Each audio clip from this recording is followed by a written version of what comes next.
इस हिमालय को हिंदुस्तान का रक्षक कहा जाता है, वो खुद खतरे में है क्या? हिमाचल प्रदेश से लेकर उत्तराखंड तक बुरा हाल है। कहीं पहाड़ टूट रहे हैं, कहीं बादल फट रहा है और कहीं बाढ़ आई हुई है। अब हम आपको 3 तस्वीर दिखाते हैं। पहली तस्वीर उत्तराखंड के गढ़वाल से बीजेपी के सांसद अनिल बलूनी की है। वो केदारनाथ हाईवे पर लैंडस्लाइड से बाल बाल बचे हैं। दूसरी तस्वीर में हिमाचल प्रदेश की मंडी सीट से बीजेपी की सांसद और फिल्म अभिनेत्री कंगना रनौत आपको दिखाई देंगी। बाढ़ और लैंडस्लाइड ने इनके रेस्टोरेंट का बिजनेस चौपट कर दिया है। और तीसरी तस्वीर में कुल्लू की district magistrate Torul S Ravish दिखाई दे रही हैं, जिनकी जान लैंडस्लाइड से आज बाल बाल ही बची है। बीजेपी के सांसद अनिल बलूनी की कहानी आपको उत्तराखंड का हाल बताएगी। कंगना रनौत पर आई मुसीबत से आप हिमाचल प्रदेश की परेशानी समझ सकते हैं और कुल्लू की डीएम की तस्वीरों से आप पूरे पहाड़ के हालात को समझ सकते हैं। इस बात का अंदाजा भी लगा सकते हैं कि पहाड़ सड़कों को कहीं भगा तो नहीं रहे हैं, सड़कों को जाने को तो नहीं कह रहे हैं।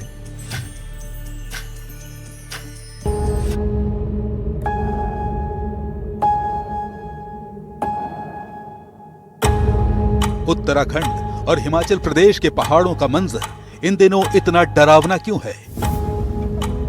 पहाड़ों पर जिंदगी इस कदर बेपटरी क्यों है? और हिमालय का संदेश क्या है? इन 3 सवालों का जवाब 3 तस्वीरों से समझिए। ये उत्तराखंड में गढ़वाल से बीजेपी सांसद अनिल बलूनी हैं, जो बद्रीनाथ हाईवे पर बाल बाल बच गए। पहाड़ से चट्टान इतनी तेजी से गिरी कि चपेट में आते तो जान से जाते। दूसरी तस्वीर हिमाचल प्रदेश की है। मनाली के आपदा पीड़ित कंगना रनौत के पास अपनी शिकायतें लेकर पहुंचे तो मंडी की सांसद ने उन्हें अपने नुकसान का हवाला देकर चुप करा दिया। हम भी यहीं के वासी हैं, ठीक है? आप हमें नोचने आएंगे तो हम कैसे काम करेंगे आपके लिए? बिल्कुल शांत हो जाइए पहले तो, और ये जानिए कि मेरा भी घर यहाँ पे है। मुझ पे क्या बीतती होगी। मेरा भी रेस्टोरेंट यहीं पे, जिसमें कल 50 रुपए का बिजनेस हुआ है। 15 लाख की सैलरी ही है, 50 रुपए का बिजनेस हुआ। मुझ पे भी क्या बीती, मेरी भी तो, मेरी दर्द भी आप समझिए ना। मैं भी इंसान ही हूँ, मैं भी अकेली लड़की हूँ इस समाज में, आप ही की तरह एक सिंगल वुमन हूँ, तो मेरी भी आप आपदा समझिए। मुझे आप ऐसे अटैक मत करिए कि कंगना जो है कहीं से क्वीन ऑफ इंग्लैंड है और हमें कुछ कर नहीं रही है, ऐसा कुछ नहीं है। तीसरी तस्वीर कुल्लू की डीएम तोरुल एस रवीश की है, जो लैंडस्लाइड की चपेट में आने से बाल बाल बच गई।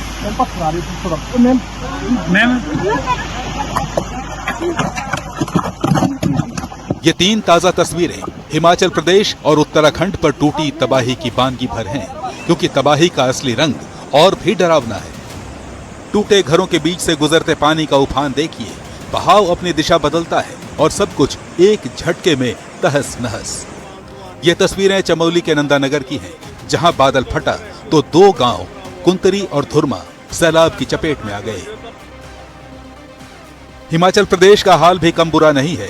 किन्नौर जिले में लैंडस्लाइड हुआ तो 50 मीटर सड़क नदी में समा गई। गनीमत इतनी रही कि जिस वक्त ये बोल्डर गिर रहे थे उस वक्त वहां कोई नहीं था। मलबा इतना ज्यादा है कि इसे हटाने में वक्त लगेगा। सवाल है कि हिमाचल प्रदेश से उत्तराखंड तक टूटते पानी पत्थर वाले कोप में सबसे ज्यादा नुकसान अगर किसी का दिखाई दे रहा है तो वो सड़कें हैं। राज्य आपदा प्रबंधन प्राधिकरण की रिपोर्ट बताती है कि 17 सितंबर तक हिमाचल प्रदेश में बाढ़ और भूस्खलन के चलते कुल 652 सड़कों को नुकसान पहुंचा। इनमें से 3 नेशनल हाईवे हैं, जबकि 649 गैर राजमार्ग यानी दूसरी सड़कें हैं। अब आपको उत्तराखंड के आंकड़े दिखाते हैं, क्योंकि सड़कों की तबाही के मामले में उत्तराखंड की तस्वीर हिमाचल से ज्यादा बुरी दिखाई दे रही है। उत्तराखंड में इस साल बाढ़, बारिश और लैंडस्लाइड से 2600 से ज्यादा सड़कें क्षतिग्रस्त हो गईं। इनमें 5 नेशनल हाईवे भी शामिल हैं। इन आंकड़ों से सवाल उठता है कि हिमालय और सड़कों के बीच 36 का आंकड़ा क्यों दिख रहा है? इस सवाल की बुनियाद समझनी हो, चंडीगढ़ मनाली हाईवे को देख लीजिए, जिस पर हाल में आई दरारें सुर्खियों में थी। पर्यावरण के जानकार इसके लिए सड़कों के निर्माण के लिए की जा रही पहाड़ों की वर्टिकल कटिंग को जिम्मेदार मानते हैं। 2020-21 में जब जो है कोरोना काल था, कोरोना के समय में सारे लोग अंदर बंद हो गए। इसको जो है, जो सड़क बनाने वाले ठेकेदार हैं, इन्होंने आपदा में अवसर जाना और उस समय जो है अनियंत्रित विस्फोटकों का इस्तेमाल वहां किया गया और उन विस्फोटकों के इस्तेमाल से वो पूरी पहाड़ी हिल गई है और वहां अब जो बहुत गहरी और बड़ी दरारें पड़ गई हैं और ये पूरे बद्रीनाथ हाईवे में हुआ है। ऐसे ही हिमाचल में हम देख रहे हैं कि जहाँ 4 लेन हाईवे थे, वो सारे हाईवे जो है डैमेज हो गए हैं, वो खत्म हो गए हैं और वहां जो है पता चल रहा है कि वहां नाले आ गए, वो जो है 1 लेन भी नहीं रह गए। वहां जो बड़ी जल विद्युत परियोजनाएं हैं, जितना नुकसान हुआ है उन बड़ी जल विद्युत परियोजनाओं के आसपास ही वो नुकसान हुआ है। ऐसे ही उत्तराखंड में भी जहां जल विद्युत परियोजनाओं के लिए सुरंग बन रही है या रेलवे की परियोजनाओं के लिए सुरंग बन रही है, वहां वहां हम जो है डैमेज होता हुआ, वहां वहां नुकसान होता हुआ देख रहे हैं।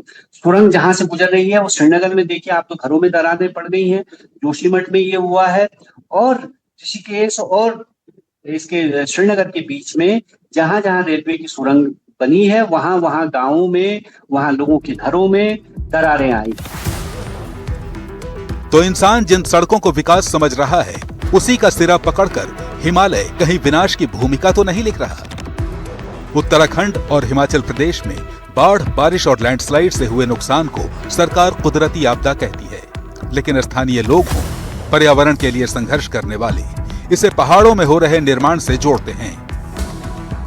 पहाड़ों पर विकास के नाम पर हो रहे निर्माण और पर्यावरण पर इसके असर को लेकर सुप्रीम कोर्ट भी चिंता जाहिर करता रहा है।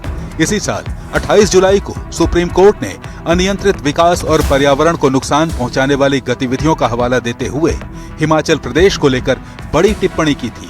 2 टूक कहा था कि वो दिन दूर नहीं जब हिमाचल प्रदेश देश के नक्शे से हवा में गायब हो जाएगा। पर्यावरण की कीमत पर विकास के खिलाफ टिप्पणी करते हुए कोर्ट ने बड़ी पनबिजली परियोजनाओं के लिए पहाड़ की कटाई और नदियों का मार्ग बदलने पर चिंता जताई थी। इसके साथ ही 4 लेन की सड़कों के लिए पहाड़ों में ब्लास्टिंग और अंधाधुंध कटाई, पर्यटन के लिए पहाड़ों पर बिना योजना के बहुमंजिला इमारतों का निर्माण, इन सब को लेकर अपनी चिंता जाहिर की थी। क्योंकि पर्यावरण से छेड़छाड़ का अंजाम क्या होता है, ये दुनिया उत्तराखंड के धराली में देख चुकी है।